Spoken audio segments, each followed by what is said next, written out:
So finally, natest ko na ulit yung upgraded MN300 natin dito sa Rainforest.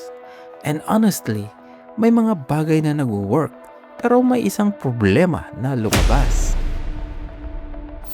After all the upgrades na ginawa natin sa MN300, gusto ko namang makita kung paano siya talaga mag-perform sa actual trail. This time, nagdagdag tayo ng 40 grams sa wheel weights and tinanggal din natin yung foam sa tires para makapag-flex yung tires sa mga obstacles. Sa mga regular obstacles, surprisingly okay naman siya. Nakakaakyat siya sa mga uneven terrain, rocks, lugs at mga technical section. Yung articulation niya, malaking tulong din, especially sa mga uneven na obstacles. Pero nung dumating na tayo sa mga steep uphill section, doon na lumabas ang problema.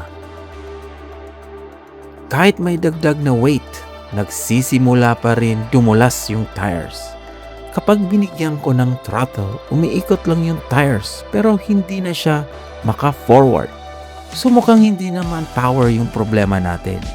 Kaya ng motor na paikutin ang tires. Ang problema is traction. Hindi siya makatransfer ng maayos yung power sa ground kapag sobrang steep na ng climb. So overall, okay yung performance niya sa trail.